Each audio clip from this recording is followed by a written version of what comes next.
Hi everyone, welcome back to another amazing episode of the podcast. And today we have an extremely special guest on the show, the muscle doc, Jordan Shallow. And before we get into anything in this podcast, he touches on it a little bit, but he didn't talk about it too much. But he has like 7+ courses to learn all of the crazy knowledge that he has in terms of muscle gain, optimizing yourself, diet, nutrition, everything. Like he has all of that real good stuff. If you just click on some of the links below and you can see him on his Instagram, the website, all of those different things, you can find his links there.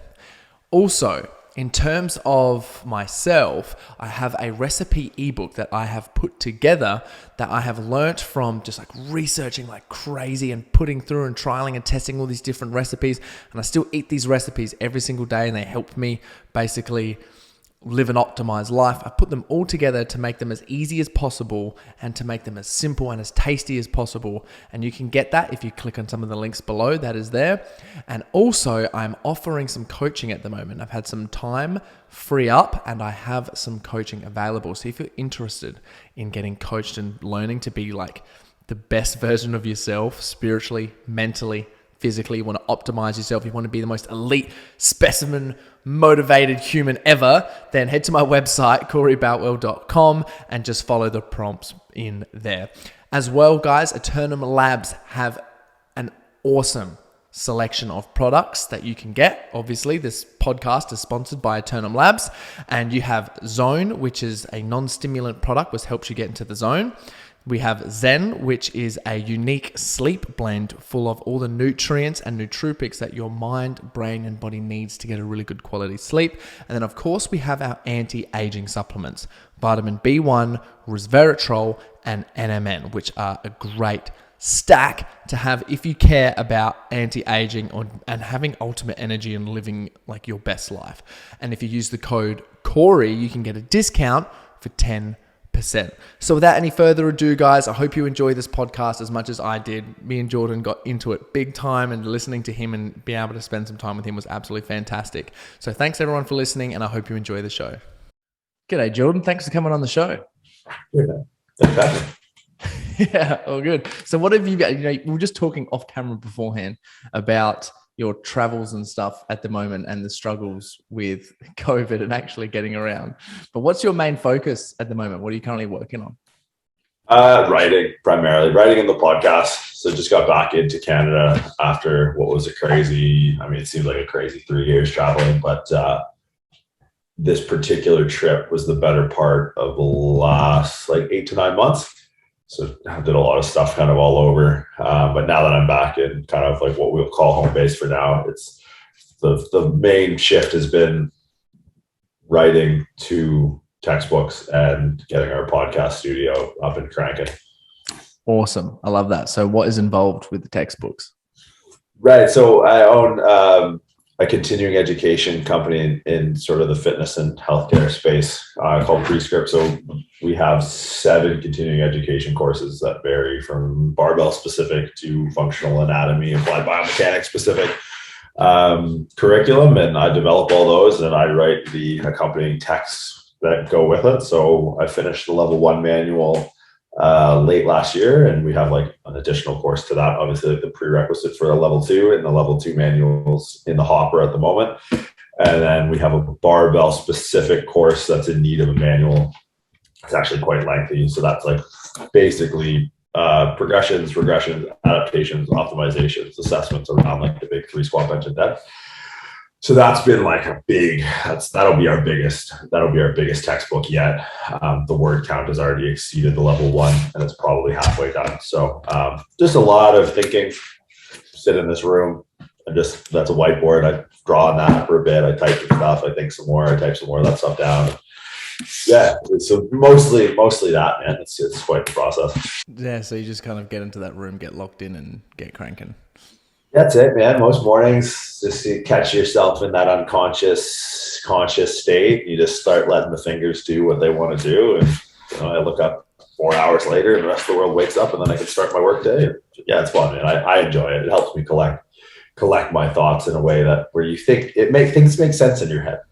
And then when you realize as they just spill out of every orifice in your face, just and through your fingers, it's like, that makes no sense at all. I'm not going to get away with selling that. So it helps you organize, bin, and categorize your thoughts pretty well. I enjoy it. Yeah. And you've been like, I'm assuming that because you've been teaching this stuff all around the world, that you've been teaching and learning and teaching and learning. So it's sort of got to that point where you're like, yep, time to write a book now. I think so, yeah. And I think it's not until you really like work out your material in front of a live audience that you can get it to a point where you can write it down. So I've been lucky enough to be doing this for a handful of years now and got a lot of reps in front of that live audience. So yeah, the written stuff comes much easier after you can kind of get the reps in. There's some new stuff that I'm writing that I haven't presented live yet. But because you get the feedback, like, the audience that shows up will be the audience that reads it, but you're blind to their interpretation of your words. So if I can put things together and trial different organizations of thoughts and different organizations of sentence structure and do that in real time and look and be like, oh, they get that when I say it that way. Then it's just much easier and you're much more confident when you pen it down, and publish it in the whole 9 yards. Yeah. So what are some of the things that, as you've been teaching, that you think have been some of the biggest takeaways that people have been like listening in, and you've been like, doing the certain lectures, doing the talks, and then someone's just been like, what you just said there is like the most helpful thing ever. Have you got any of those experiences or stories that you could share? Yeah, there's a few concepts where like a comedian knows when he's going to get a laugh. I know when I'm going to reach like a revelatory state where like someone's like, I can see where the dots start to connect. The difference between strength and stability is one from a very surface level that seems to click pretty quickly with people. It's like they knew it, but they didn't know how to describe it. The difference between mechanics and biomechanics and like how we're sold this sagittal plane stick figure drawing with moment arms and torques and measurements and all this stuff is biomechanics, where biomechanics is actually much more like a subjective interpretation of quality of movement rather than like an objective calculation of quantity of movement. So that's something that you always see like some light bulbs go off for.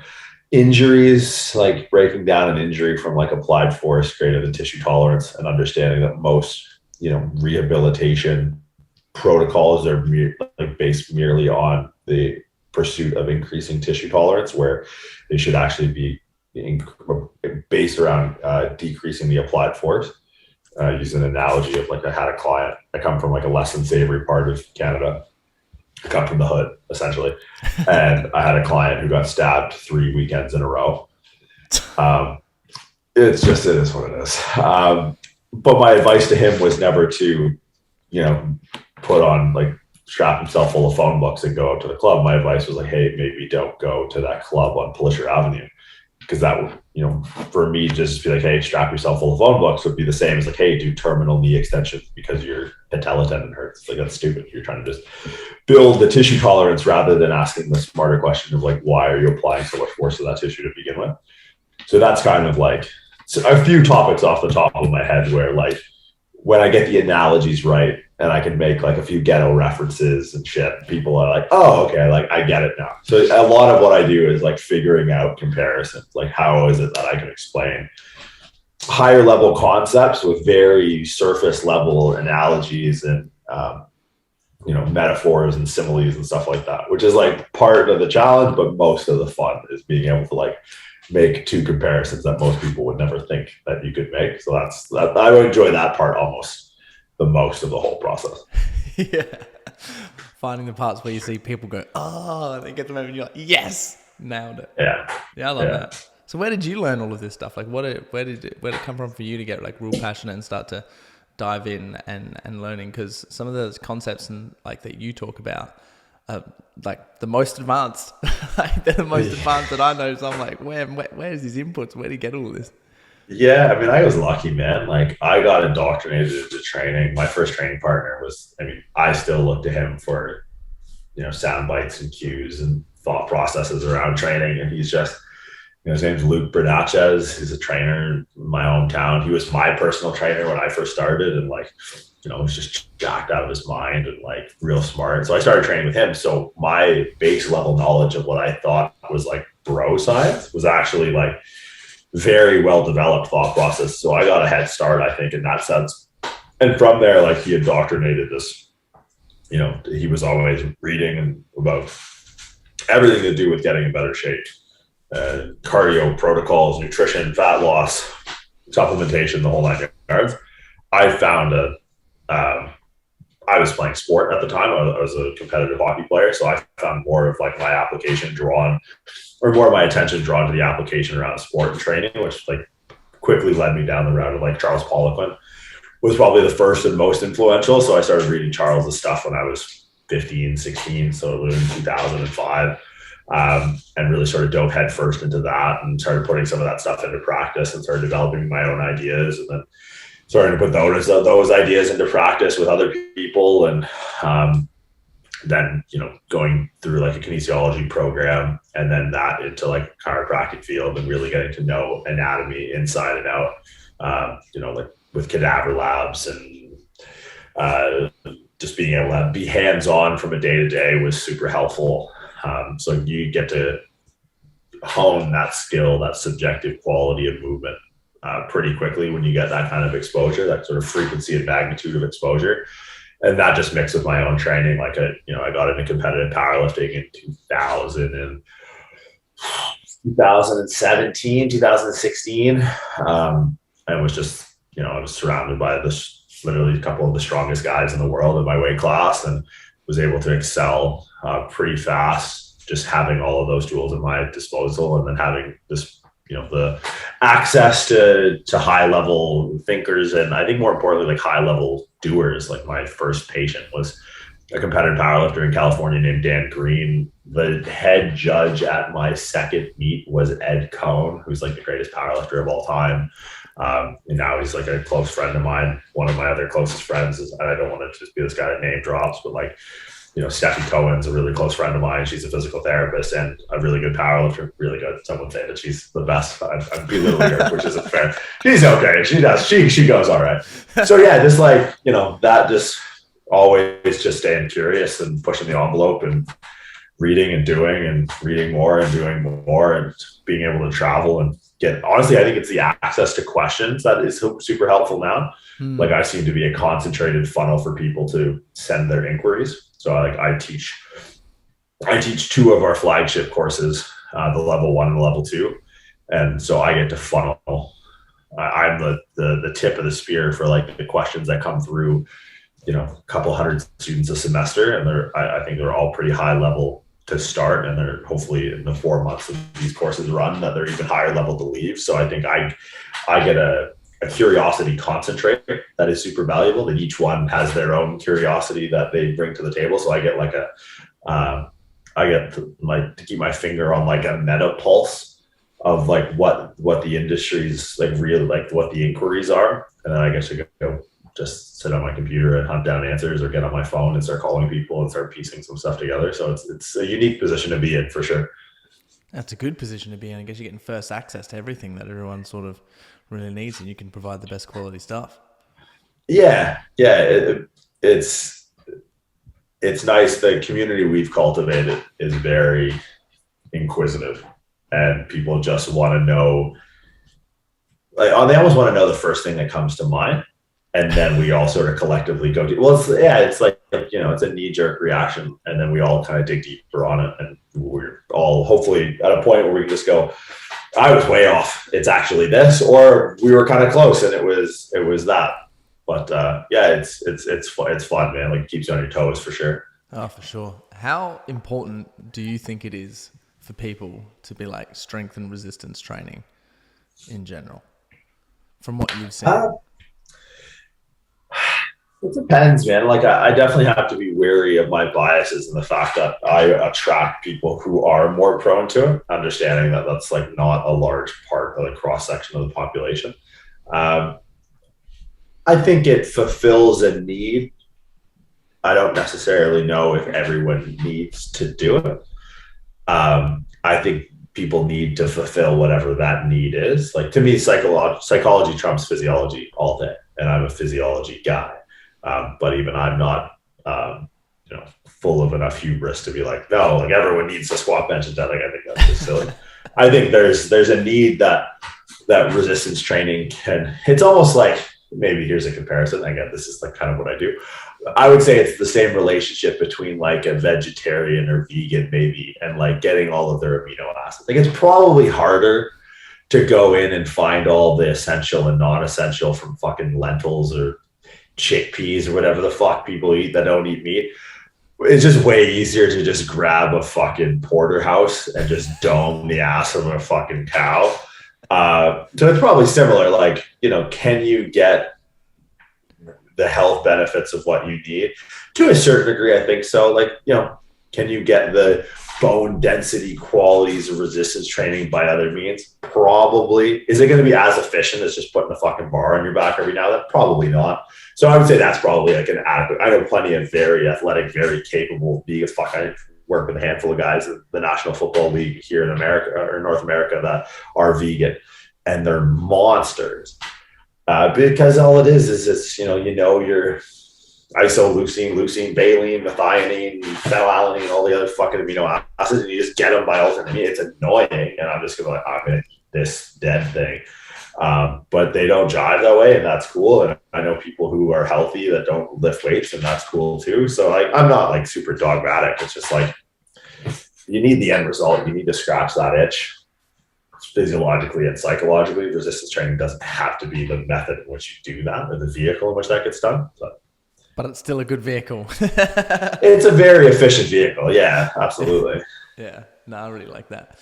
So what would you say to someone, let's say, they've been training for a while and they've really sort of wanted to take it up to another level. They've done like a few programs, they've figured some things out, but they're like, I really want to get in touch with myself, touch with my body, and start to like focus on some advanced techniques and some advanced things. What would be like sort of either like what would like the processes that you would either go through or talk about or discuss to sort of point someone in the right direction, especially if they are into like strength and like increasing their like body's resistance?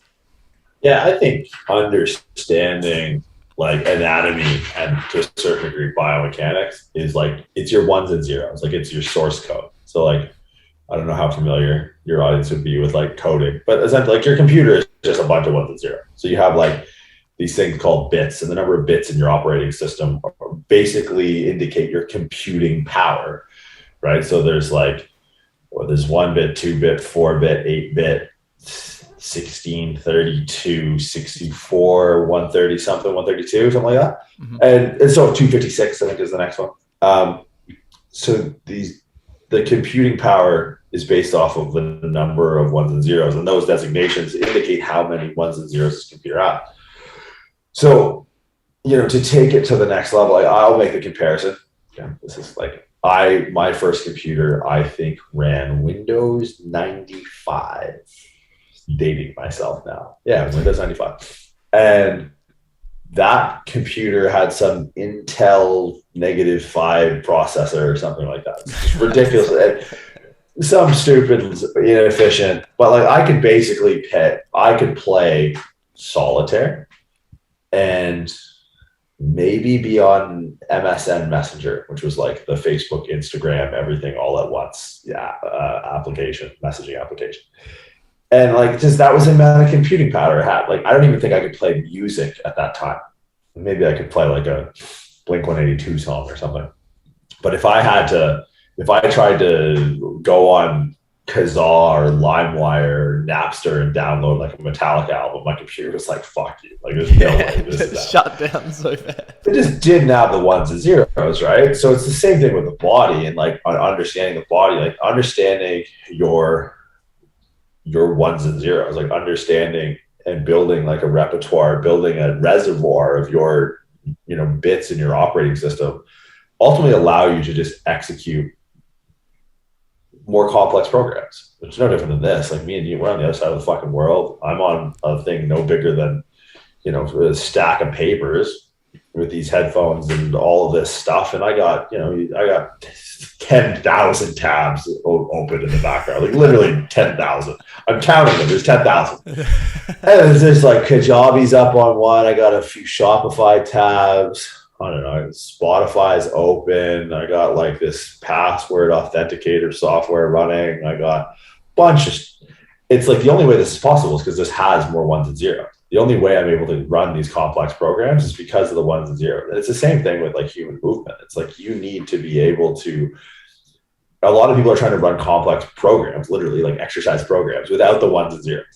So it's like understanding your anatomy and understanding like the biomechanics, like understanding the potential of your internal environment and the range of your external environment and how the external influences the internal is aligning your ones and zeros with the adequate level of complexity of the programs you're attempting to run. So a lot of people are just running, they're trying to run Zoom and Skype and Google Chrome and, you know, all this other Spotify, Shopify, all this other stuff on a computer that's really meant to play solitaire and maybe like a song. And it's like, you need to be able to slowly and incrementally increase that work capacity, increase that computing power. So I think that's the biggest asset, is really understanding your ones and zeros, understanding like the functional anatomy and applied biomechanics. That sort of, go ahead. Yeah. So how would you actually do that in terms of like, if you were to understand more of your body, like how would you pick up a book? Or that's why I created a course or 7 courses, was not to be a shameless plug, but like, no, like start with insertion and origin.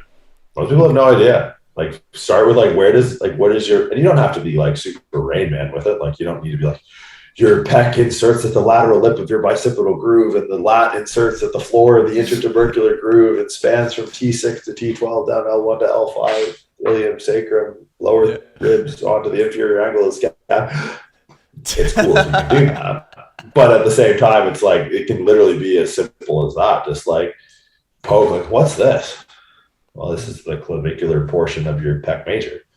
Right, this runs to the medial 2/3 border of the clavicle to the lateral lip of the bicipital. What's this? This is your sternum. Oh, this is their costal. How do I challenge different? Like, it can literally just start with a single question, like pulling on the thread. But I think anatomy is just so. I mean, whatever. People have lives. I don't know how to pay my taxes. I don't have a fucking clue. I literally have to sign over power of attorney to my accountant and be like, I don't know, man. Just make sure I don't end up in jail. But my accountant doesn't know what his sternocleidomastoid is, and that's cool too. But if people are trying to make, my accountant knows what a P&L sheet is. A lot of people are trying to make their business training, and it'd be the equivalent of my accountant not knowing what a P&L sheet is. Motherfucker, you better know what, if I'm turning over power of attorney, I know what a profit and loss is. But if it's, you don't know what, a subclavius is, if you don't know what a multifidus is, if you don't know what a plantaris, palmaris, and deltoid posterior fiber, like, then you're going to be a fitness professional? What? No, stop it. But it's out there, man. So I think that's the best asset, man. It's just like, the more you know, the more you grow, I think. Oh, for sure. And I think like in terms of actually, like, we have, like, I always think like we have this body, right? And it's the only one that we've got. And there is so much going on that it's ridiculous, like every single day. And there's so many muscles and there's so much happening and there's so much this here, that was going on. And then like you can go into the gym and like pick an exercise like the deadlift, move 2 little things like in certain ways, and it just changes the whole lift of what you're doing, which could either injure you tomorrow or really help you to grow, get stronger, and feel better. Which is like insane. But that's the way good things often work, though, right? Like, think of splitting the atom. You can go in and split the atom one way, and you can light up the entire island of a strip. You can go in and split it the other way, and you could have fucking Hiroshima. Right? Like, it's the same. Things that are effective usually exist on that, their efficacy exists on that pin, the head of a needle, right? Like, if not, you're just, I don't know, you're just a fucking naturopath selling snake oil. Like, how much of this cedar lavender do I need to take? Oh, take as much as you can. It's like, well, it's obviously not doing anything.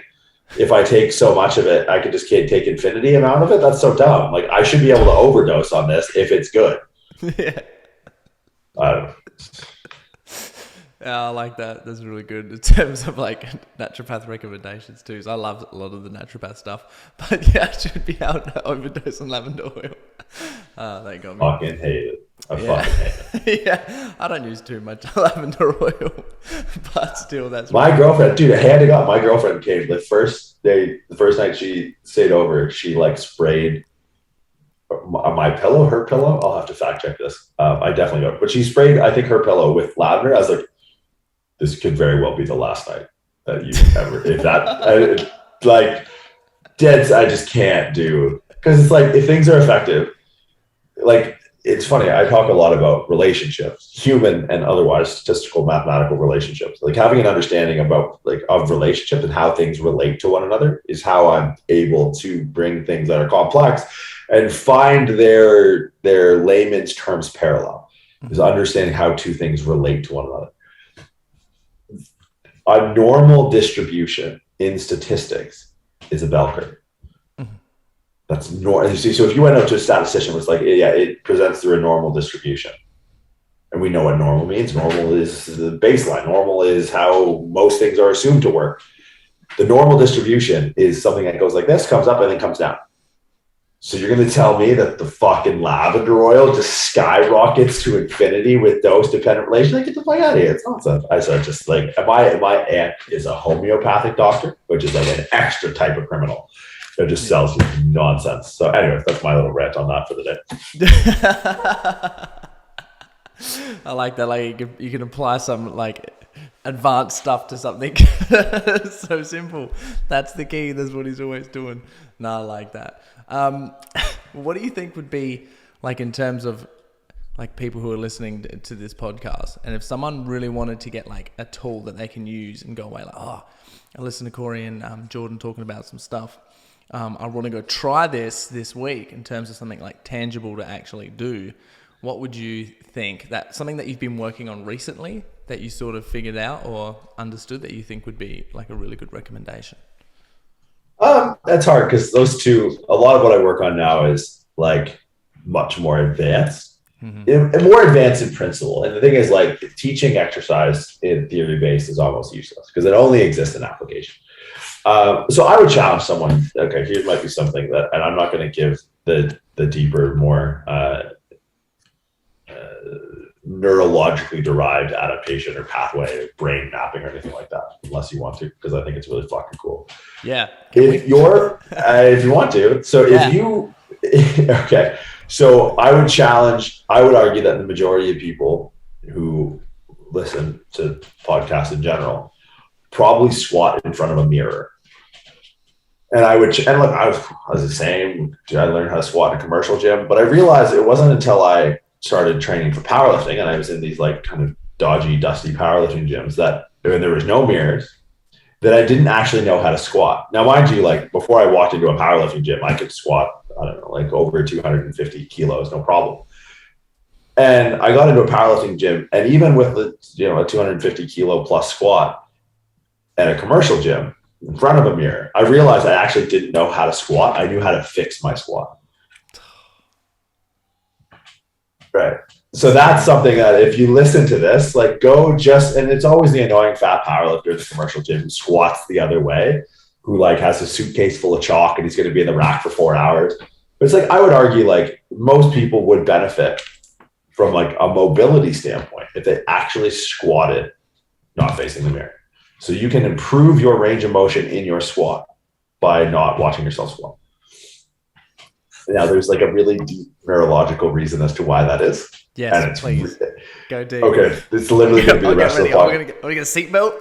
Yeah, you should probably get like something to drink. Where's my whiteboard?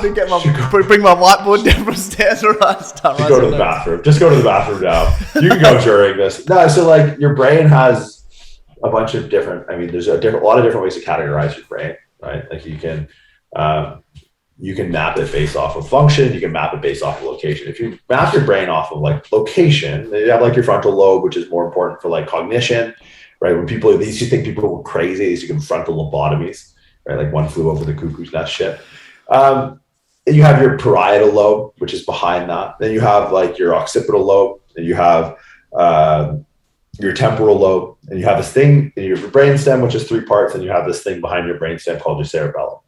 Yeah. Your cerebellum is kind of like, Oh, so that's like all your reptile stuff, right? Yeah, kind of. Your cerebellum is your movement brain. Yep. So like, your occipital lobe has a lot to do with like vision, and you see vision a lot of places in your brain, more so than almost any other sensation. Like we're meant to be, although the 3 mask and the welders thing and the beekeeper's outfit might say otherwise, but we're meant to be like predators.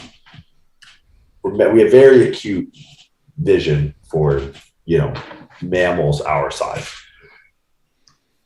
So vision is kind of everywhere. The cerebellum is like this little walnut-shaped thing at the edge of your brainstem. It has sort of like 3 functional components. So I look at your cerebellum like a beacon, and it's a beacon that shines light out into your body to get feedback to know where you are in space. It's like creates an internal motion capture. Right. So if we think of like Andy Serkis from Lord of the Rings wore that lycra suit with all the little ping pong balls on it, and that fed off to a central processor. Our brain keeps like, I'm not looking at my big toe, but I know where it is. Now there are people who don't have big toes who know where the big toe is, right? Like that's phantom limb syndrome, right? Which is like, I have a friend who's missing his lower part of his left leg, and motherfucker, that thing gets itchy. It's in 700 pieces in downtown Fallujah. But it's this brain sending a beacon out, right? So the cerebellum is like this movement brain. Sort of like a sonar, like a bat or a whale. That's a really good way to look at it, like an echolocator or something like that. But with light. With light, with sound, with whatever. We just have inputs that feed into this. So I look at like the cerebellum like a dimmer switch. I don't have a dimmer switch in this room. We have I have a little slider on my computer where I can kind of turn the brightness up and turn the brightness down. So we have things that shine into the cerebellum or send inputs into the cerebellum. And the goal is to get those shining as bright as possible. So the cerebellum itself doesn't have to send out looking for things. It can see beacons on other hills and know where they are. It can get that. It can locate that, those different aspects that feed into it and get a very efficient signal. Now, these 3 major systems that feed into the cerebellum are going to ultimately cause the cerebellum itself to decrease how much light it needs to emit out. Because the cerebellum, when, think of like when a power goes out in a building and you have emergency lights that run on backup generators. Those emergency lights are not energy saving lights. They are burn as bright as possible to illuminate as much of the room as possible. They're very aggressive on the eyes. They're not like soft glow. Like I kind of a little like there's a temperature, there's a warmth to this thing. Like this is this is some high class quality shit here. I got to stay in this office all fucking day. Yeah. This is not by accident. I don't have an emergency light here because it's like I don't want to pay the fucking bill for keeping that fluorescent nightmare on. I also don't want to sit here like god damn son of a bitch. Like, I don't want to sit under that. Right, like the sun is melting me. It's not the sun. We have studio lights in our podcast, and dude, they're a fucking nightmare. Yeah. But they illuminate the entire room. It's really good for camera. So the idea is back to our original point. I told you it's going to be is when we look in the mirror, we're actually diminishing a major beacon's contribution into shining light in the room and forcing our cerebellum to blast this inefficient, blinding, immobilizing sort of beacon out from our brain down into our body. So like we have 3 major beacons that feed into this central beacon of the cerebellum. One is called your spinocerebellum. The other is called your vestibulocerebellum. And the third is called your cerebrocerebellum. So real quickly, like your vestibulocerebellum has a lot to do with your eyes and has a lot to do with your balance centers in your brain, right? And so this is primarily where we kind of run into some issues. It's like, we're overutilizing this because we can see ourselves in real time, right? So this is actually diminishing our input from our spinocerebellum. Our spinocerebellum is like all of our peripheral inputs from like, I'll use the word muscle. So there's muscle spindles, there's nociceptors, there's Golgi tendon organ reflex, there's these things called Ruffini endings, Merkel's disc, Meissner's corpuscle, all these different nerve endings that are responsive to different stimulus that are outside our body. So if we're thinking about the Andy Serkis Lord of the Rings analogy, they would be the equivalent of like all those little ping pong balls on his suit. right? So it's like if he moves his wrist, Gollum, the Smeagol character's wrist move. Now, these can be different receptors, right? They can be wired for heat. They can be wired for touch. They can be wired for skin stretch. They can be wired for pain. They can be wired for proprioception. And proprioception is like one of the big ones. And we know it's big because it moves the fastest to the brain. So proprioception moves through what's called an A alpha fiber, and it moves at a rate of like 120 meters per second. So proprioception, it's relayed by this nerve ending called a muscle spindle. And a muscle spindle is active more so at end ranges of motion where joints become unstable. So they are really what gives us stability. So if I'm looking in a mirror, I'm not really relying on these peripheral ping pong balls to be shooting a light up into my brain so my brain can see where I am in space, right? It doesn't have to shine a light because I have my eyes telling me where I am in space. So I have this really bright, my dimmer switch is phased all the way up, and my cerebellum is looking like trying to send light down into my body. Being like, where the fuck are all these proprioceptors and like the rest of these peripheral inputs sending their beacons? How come they're not sending their beacons? And that can stop us from moving into ranges of motion because it limits our ability to entrust our appendages with their ability to resist force as they advance into further unstable position. So like switching that over time and allowing people to rely more heavily on those peripheral inputs shining their light into the cerebellum can decrease that dimmer switch, can start to bring the overall tone of the body down and allow for... I was just saying, so just support you there. So essentially, when we're looking into the mirror using our eyesight, we're literally dimming our senses down for when we're sort of, if we remove the mirror, then it forces our brain to literally choose and use all these other different senses in order to help us to actually do something properly. Kind of. Yeah, that's close to it. I wouldn't say the dimmer switch. I would say the central dimmer switch goes up. Okay. Because the peripheral dimmer switches are down. We want the inverse. Yeah. Right. So we want those peripheral dimmer switches to be up because those are much more efficient. Okay. Right. Those peripheral dimmer switches we can bring up to a place where our body can illuminate from outside in, and we can have full light and full capture of where we are in space. And we fill in the right. Dude, what? I know, crazy. Oh God, it's funny because as humans, we just rely on our sight so much. So we're gonna I'll get into there because I always find that sometimes I'll have like I've had a lot of gym setups at like my house or in like a shed or something, and it's just as you were speaking, I've had some of my best workouts where I've really connected into my muscles when it's just been like me looking at my muscles and thinking about where everything is instead of looking in the mirror like, oh, just this, move that, do this. I'm not going to squat in front of the mirror every damn game. Just think of athletics, right? Like, I mean, this became really apparent to me when I started working with like professional athletes, primarily football, because that just seemed to be like my vocation. It's like some of the best plays in sports. It's like one of the markers of mastery is, the idiom, oh, he can do it with his eyes closed. Right? Like, dude, some of my favorite athletes are just doing this.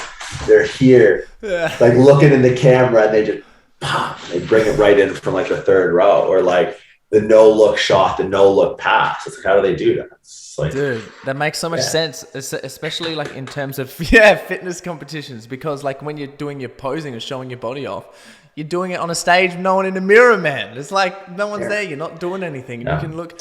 I've looked back on photos of myself and been like, oh, that pose heaps shitter than what I thought. And everyone does it in a posing room with a bunch. Your posing room should be no mirrors. Yeah, and just like a camera, take some photos of yourself, have a look afterwards. Yeah, force yourself to adhere it to a shorter or long or medium term memory. Like we know this intuitively. Like I'll use this tool with my clients. Like, look, I'm not saying mirrors are bad. It's just a tool, right? Like I have clients who, real good example, kettlebell bottom under press. It's a stability exercise that I really like, but sometimes it can be difficult. So I have someone who like, maybe it's a 5 kilo kettlebell, and they grab the handle and the bell is up here, and it's unstable in the sense that the center of mass is, seemingly deviating constantly outside of the base of support. Yeah. You take someone that can get to the top, and then the kettlebell starts to like fall out of their hands, just put it in front of a mirror. they can start to fill in the gaps where those peripheral beacons aren't able to shine enough to overcome the lack of light from the central dimmer. And then we can start to use this other beacon to fill in for it until that one kind of, we fan that flame until it's high enough to take over. And then just next set, have them turn around and then not use the mirror anymore. Yeah. It's great. The brain is fucking amazing. Dude, right? That is so insane. There's so many things at the moment. I'm finding my ego come up against me because I was literally going to ask you. I was about to ask you, like, well, should I deadlift in front of a mirror? And I'm like, well, it depends. I'm like, maybe. Like sometimes. It's just a tool. But just then I was thinking that. I was like, oh, yes. And then I was like, you know what? Maybe for the next ones, don't. And think about your body. Because one thing that I really understand, that makes a bunch of sense to me is if I am training in general, and when I do close my eyes or I train and just think about my whole body in general and think about everything else and really think about where my movements are, I get a way better stimulus. I feel way better later on, and I always make way more progress. Yes, I'd love to know what that is. That's your cerebrocerebellum. So your cerebrocerebellum has to do with your cerebral cortex, which is part of your cerebral cortex is your pre and primary motor cortex, which saves your motor pattern. And so they did a study in the 80s at the University in Chicago with basketball players. There's three cohorts. It was a 30-day study. And one cohort went and shot basketballs, free throws for an hour every day for 30 days. The second one went out on the court and visualized it every day for 30 days. And the third cohort went out and did nothing. And the free throw, actually shooting free throws, improved 24% in 30 days. The visualization improved 23%.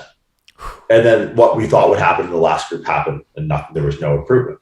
But it's like that is significantly close to actually going out and doing it, because what they're doing is they're actually going through and focusing on the cerebrocerebellum's input and bringing this beacon from inside the brain to the cerebellum. Right, we were talking about before, bringing the beacons from the peripheral proprioceptors from your hips, knees, shoulders, spine, ankles, big toe, whatever. This is just another beacon that shines from here. And the nice part about that visualization is that you can shine that light without accumulating any peripheral fatigue that actually will denigrate the technique of the movement. So if you went out and shot free throws for 3 hours and it was good for an hour and shit for 2 hours, you'd probably be better off visualizing for 2 hours, because you're just going to practice good practice, and that you're not going to diminish any of those peripheral flames shining that light back up into the cerebellum. How sick is that? What? Come on. So wait, you telling me just to visualize going to the gym and not actually go to the gym, man? Like, dude, but look at do you have a favorite bodybuilder? Yeah, dude, I have quite a few that I really look up to, but definitely like obviously Ben Pakulski's got to be one of them, and visualization king, man. Fucking asshole, love him to death. But success leaves clues, man. And I think if we can start to understand a nervous system mapping is incredibly different. It's one thing to talk about bicep, shorten, lengthen, mid-range, because we've heard the word bicep before. Spino, Cero, what do you like? It's a whole new language, but it gives rise to mechanisms and principles behind things that we just see repeated through time. But there's a reason. There's a reason people do this. And look, I love Ben to death. He's one of my favorite people on this planet. I've learned so much from him. But I also learned where I needed to know more. And that was one of them. Because he's just a big dude that doesn't wear shoes and is this big hippie. And I was like, what?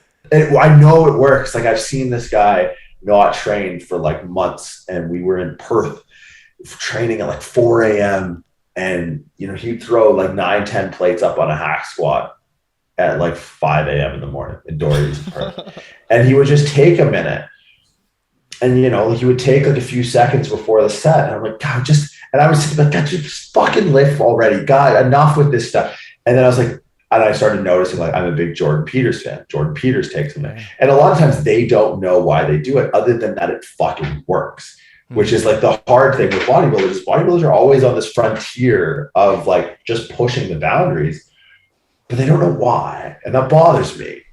So I just wanted to figure out why. And that's one of the reasons as to why that works. That visualization is it's going to be reinforcing that part of your movement brain in a really efficient fashion. It's going to lower that central dimmer switch, because you're going to have accumulated, an accumulative vibrance from the other three more efficient systems working collectively together.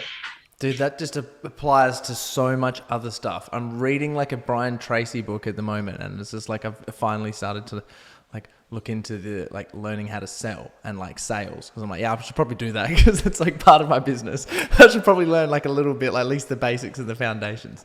And even in that, like that makes so much sense in terms of they do the same thing in terms of just like either speaking mantras or getting really focused, or making sure that you're visualizing the success of the sale or visualizing the success for something that you really want in your life.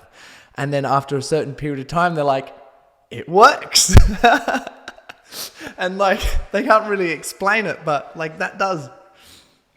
Yeah, it's way better when you understand what, I think you just get more buy-in when people understand the mechanisms behind it. I can't just say, like, part of this, my first job as a chiropractor was at Apple World Headquarters in Cupertino. So the computer I'm on, this fucking cell phone, I worked there.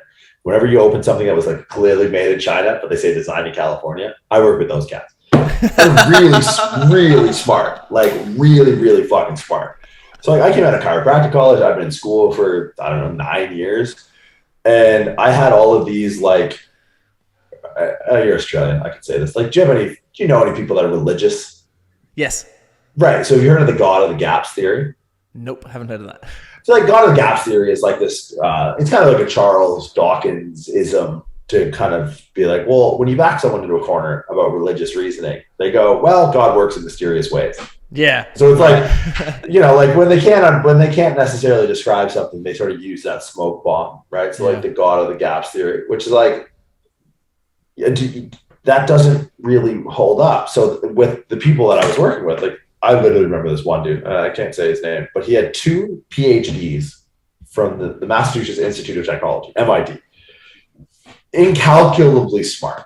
And I'm sitting there as like this fresh chiropractic college trying to tell him why he needs to do these things. And he's just curious to a fault. Yeah. And like, he's just a child. He's not a child. He's a fucking grown ass man. But he's like, yeah, but like, why?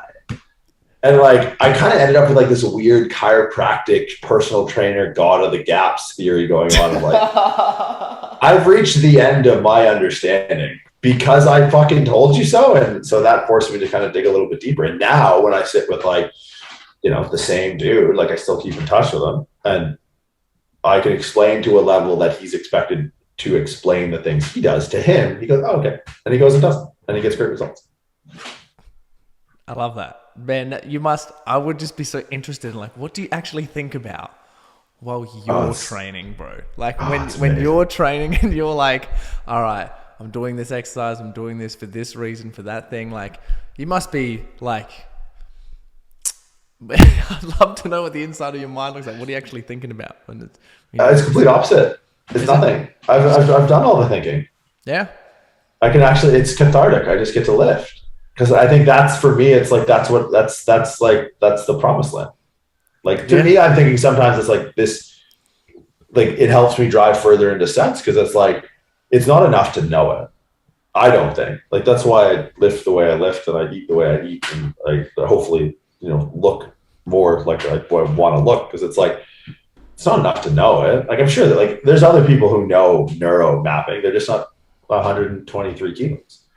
So it's like, as far as it needs to be concerned in our profession, it's like, well, what I think about is like, look, because it doesn't matter.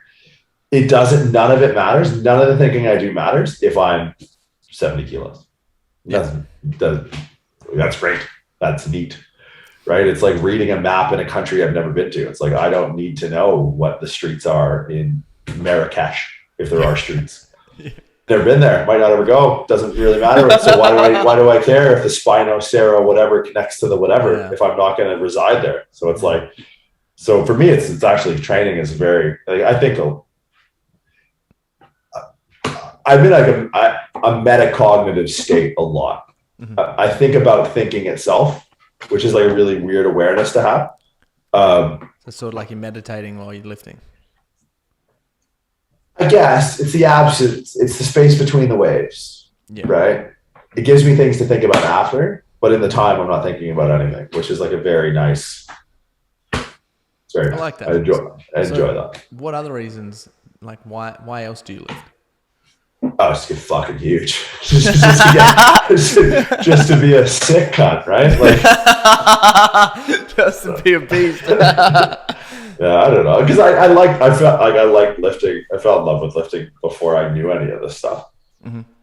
So it's just, I don't know, I just enjoy it. Like I enjoy like the result of it. Like I enjoy, it complements itself in a really weird way. Like I look like a fucking bikey. Like I'm well aware of that, but I can hopefully hang with most academics like in the field. So I just like the contrast. It's like, how silly is this that I look this way and say all these big words? So I don't know. It's fun. I enjoy like, yeah, it's like you, I'm sure you're the same. Like it becomes more difficult to break plateaus and get stronger or bigger or leaner or whatever. So it's like, okay, I've reached a new threshold. How do I overcome it? It's like, I've run into an outer border of my comprehension on something. Yeah. I just need to broaden that border, and then I can put on more size and more strength. And yeah, it's fun. Yeah, dude, I like respect that so much. Obviously, if you don't know, I research into a lot of like old school philosophy, and I research into a lot of myth and stuff like that. So I find it absolutely fascinating, and I really love how it was played. Hey, how good is Mythos, man? How good is it? Like Mythos, I'm doing Troy at the moment. I've gotten down to Troy, and it's great. Yeah, he's got all the good stuff. Oh, dude, Beyond Good and Evil, ridiculous. Yes.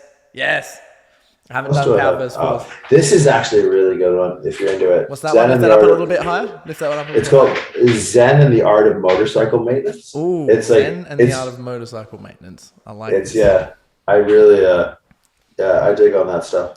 I can't believe you read Nietzsche, man. Dude, Nietzsche's my homeboy. I love that stuff. That's crazy. Yes. It's so intense reading. I'm like, yeah, cool. One book, 5 months. Law of Attraction? Oh, yeah, that one's effective. That one will level you, man. Beyond Good and Evil. Yeah. Yeah. No, great stuff. This is actually one of my favorites. If you haven't got a chance to read this. What is it? It's called Walden. It's Walden and Civil Disobedience, but it's Henry David Thoreau. Very good book. It's Walden. There's 2 books in one, but Walden is probably one of my favorite books. It has like one of my favorite quotes of all time. It's the mass of men seek lives of quiet desperation. Say that again. Say that again. So the quote from the book. So Henry David Thoreau lives.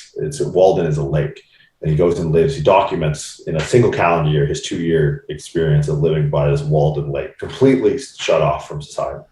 And it's just him sort of having these thoughts while doing like very like menial tasks, like what you would have to do to stay alive if you live by a lake. This is one quote in the book.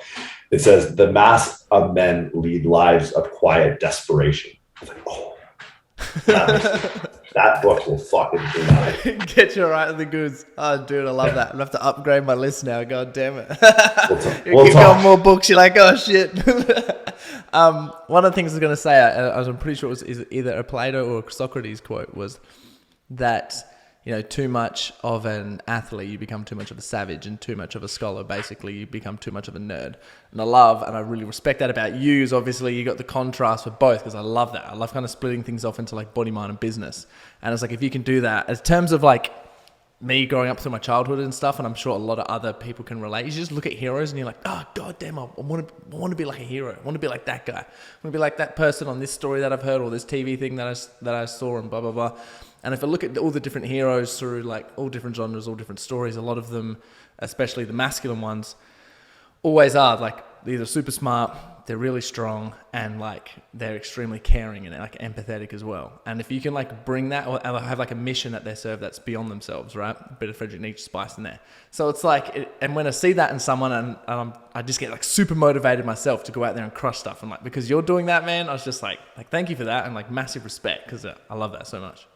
You probably get a kick out of an author. Have you ever heard of the author Joseph Campbell? Yeah, dude. Yeah, Hero of 1,000 Faces. Yeah, done Hero of 1,000 Faces. The next book I'm reading actually by one of them is I'm either going to do a Carl Jung book or Path to Your Bliss by Joseph Campbell. Path to Your Bliss. So, and now the interesting thing about that is before he died, he regretted calling it Path, or so it was called Path to Your Bliss. What was the quote? It was, he'd meant to, and because he'd only died probably in the last 20 years or so. he wanted to call it Path to Your Blisters. Oh, right. I like that. How good is that? Because like it is a really, so Path to Your Bliss is good, but like he, knowing that, that he, after he regretted calling it that and he wished to call it Path to Your Blisters, was like, fuck, it makes this so much guy. more sense though, because I've heard a lot of stories in the book, and the general consensus of it is like, yeah, you well, obviously want to follow your bliss, and everything's going to be hard, so choose the hard path for the tasks that are going to be best for you. It's the blisters that you want to get, man. That already makes sense. It's like Henry VIII, right? If you've ever read Henry VIII, Knights of the Round Table. Oh, so Knights of the Round Table, classic. I know the story, but I haven't read it. Do you know the quote, Ster Calenus Invenitor? Nope. In Ster Calenus Invenitor is in filth shall be found. Ooh, one of my favorite. Right. So it's basically the Knights of the Round Table. That story is about finding the Holy Grail. Right. So like whatever interpretation of the Holy Grail, the cup that Jesus drank out of, or the something that held his blood, like his actual blood. It's up for interpretation. But Henry VIII is that the Round Table. So him and all his like knights are all on the same level. They're all, it's not like there's someone at the head of the table. And the mission is like, okay, we're pretty sure it's in this forest. We don't know where to start looking. And they're instructed to enter the forest at the place where they think it's darkest. So you have all these different dudes going in at different points, but it's all the same relative point to them because they all think it's darkest. And that's how they find it. How fucking cool is that? Dude, I fucking love that. How would you apply that to yourself? Oh man. Yeah. Like that's finding people around you who are willing to show you your blind spots, your dark spots. Those are the most valuable people you have, is, whether it's in a relationship, whether it's a therapist, whether it's a business mentor. It's like, I literally 2 hours ago, the reason I had to push back is I had a call with my business coach. He would hate if I called him that. And it's the most uncomfortable hour of my entire week. And it's the one I hate and also look forward to the most. And it's just, your body does things to protect itself from feeling pain. And we know that from like a physiological level. It's the same thing psychologically. So it's just like, you have someone just go, let's talk about that. How about that entranceway into the forest, my friend? And it's fun, man. Like, it's fun because if you can see it in the context of like the story, right? If you can see it in the context of the myth, then you kind of become the hero of that story. Yeah, and it's I find it interesting that we're always constantly sort of doing something that is in line with that story. It's just different parts of our lives we've mastered in different areas. Like that's why I think actually going to the gym and having some sort of program and actually doing it to the best of your ability, not just getting into the gym, I want to get in shape, but actually learning about it, being interested, and going through and learning as much as you can, because it plays out in other areas of your life, which can show up really well, which is what I find that like a lot of people who do have, like you say, optimized bodies, strong bodies, are extremely disciplined and resilient in other areas of their life. And they're not scared to, either get hurt, feel pain here, or dive into something, or know that something's going to get uncomfortable, and then intentionally go and get uncomfortable and then come out and be like, that was so much better now that I've done that. So. Yeah, it's sort of like a Sisyphean story if you're into Camus. Ooh, what's that? Sisyphus? The myth of Sisyphus? Pushing the rock up the hill? Yes, I know. Yeah, he's doing it forever. Yeah, but that's what life is, though. Yeah, but that's life. It's just like, but the nice part is you get to choose the rock. Yeah, I love that.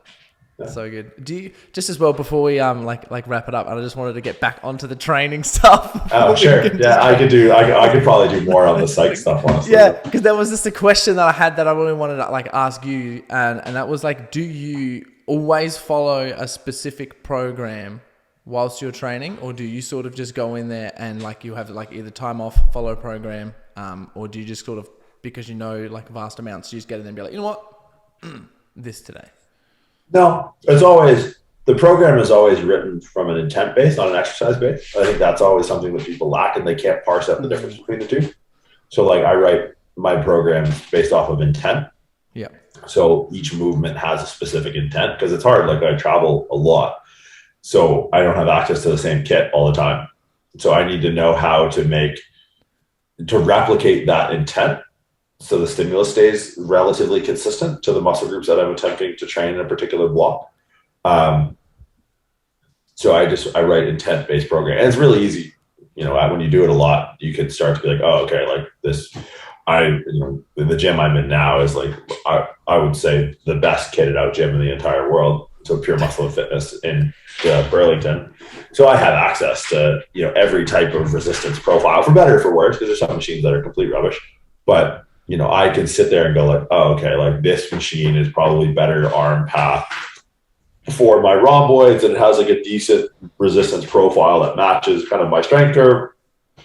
But if I'm in Dubai tomorrow and I'm at or if I was in Istanbul in June and not really the same fitness driven culture that we have in Canada, my goal is still to have some sort of favorable rhomboid bias initial pull for my exercise one of this program. I just need to be able to exact that intent by different means. So I just need to be able to fit that, put that square peg in a square hole. Rather than just going in and just going, well, back workout's back workout. I like to keep an intent based, and whether it's like strength focused is my reference point, whether it's some sort of like working through an injury is my reference point, hypertrophy is a reference point, and those reference points don't even need to be from like a macro or even meso perspective. It can actually be in a micro perspective. Like each exercise can have with it a different reference point. Like, there are some exercises that are really good at eliciting trunk rotation that aren't the best lat movements. But if my reference point is improving trunk rotation, then it's a really good movement, right? So like a single arm dumbbell row is kind of a shitty lat movement. It's not great. Like the amount of your elbow bends to how much your elbow bends as the arc of shoulder extension works your lat to a shortened position. That decrease in distance between the dumbbell and your lat as your elbow bends as you row is nowhere near close enough to accommodate for the drop off and potential force output of your lat as it shortens. But it's fucking wicked at getting your trunk to rotate. So it's like, well, so back day today, A1 is like improved trunk rotation. That'll set a way better. I tore my right pec 3 years ago prepping for the Arnold in Australia. And so I have crazy trunk rotation biases. So if I try and go through any other bilateral movement, it's going to be asymmetrical as fuck. So it's like, well, if I can just normalize the perception of my trunk rotation, like unilaterally, before I go into like some high output second machine row thing, I'm going to be way better off. So that's my intent in my first exercise. And everyone's like, dumbbell rows are shitty for your lats. Like, well, screw you, nerd. I'm not trying to train my lats anyway. So fuck you. Like this reference point for this exercise is to improve trunk rotation. So it's just fun. Like that's how I program, is just based off of the intent. And then I can just cycle through any number of exercises and elicit the same intent as long as I understand how the external stimulus affects the internal environment. Dude, I love that. And that's insane. So you sort of have like, obviously depending on like the person and for yourself, it's like, I've got these certain exercises which have a certain intent for each one. And then wherever I go, whatever I'm doing, I'll just slot whatever the intent is per exercise for what I'm doing. And that's going to get me the best results. Yeah. Yeah. I like that. Yeah, specificity over novelty, I think, is my approach. Yeah. I love that. Well, I'll start to wrap it up now, man. Otherwise, I'll get started on some more psych stuff, and then we'll just get down the rabbit hole, and I'll never get you off. Which is like, I'd benefit from that. But, dude, before for anyone who's listening who wants to find you and follow you and stuff, where can they find you? Instagram is at the muscle doc, _muscle_doc. Yep, and so mainly Instagram. You got a podcast as well. Yeah, RX Radio, iTunes, Spotify, and YouTube now as well. Yep, and I'll link all of those down in the description below for anyone who's listening if they want to find Jordan. So, man, dude, thank you so much for coming on, sharing your wisdom, sharing your knowledge. If you have any other quick quotes that you think off the top of your head that you've been reading or researching this week that you'd like to share, please share them. If not, then we'll wrap it up. If there's one real good one. Nah, for me, it's actually whenever I do this, I have a buddy of mine who just go to MrMoProject.com, and I'm a big dog guy, and I have a friend in the Northeast United States who rescues elderly dogs from shelters. So just do that instead, and nothing else. Just do that. Don't even follow me on Instagram. Just go to MrMo Project.com, and Chris Hughes, I think he might actually beat the people up who abuse them too, which is like, I don't know for sure, but he's fucking huge. He's like 6'8", probably like 150 kilos. And so I'm pretty sure like he finds dogs that are being like elderly dogs that are in a bit of a rough spot, and he rescues them. And he might be beating the shit out of people who do that, which is like fucking nice. I'll pay into that all day. So yeah, MrMoProject.com. It's funny you said. I've seen Instagram photos of you with dogs before, and you just go somewhere and you're like patting all these old dogs. This is real cute, man. It's real good stuff.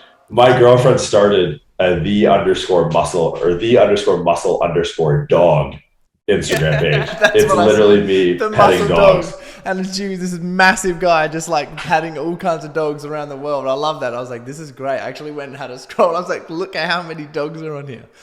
Yeah, it's a daily thing. I don't currently own a dog, but I buy dog treats just in case I run into friends. Just in case you run into another dog. Yeah. He's that guy, like, if you're out somewhere social and everyone's like, oh, imagine if someone had a dog treat in their pocket for dogs, and you're like, I do. That's me. Never be too prepared. You can buy some dogs and I'm here. Oh, dude, I love that. Well, thanks so much for coming on the show, man. Of course, man. Thanks for having me. Sick!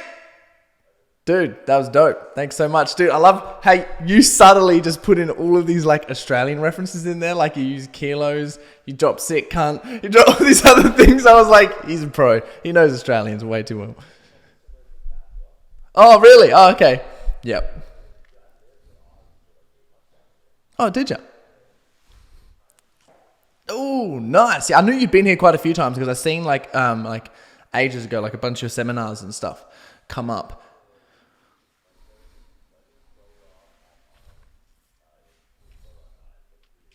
Yep.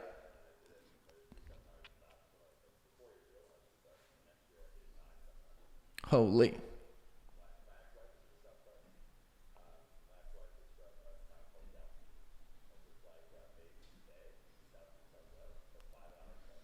Oh, yeah, yep.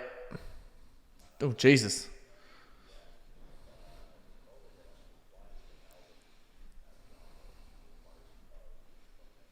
Yep.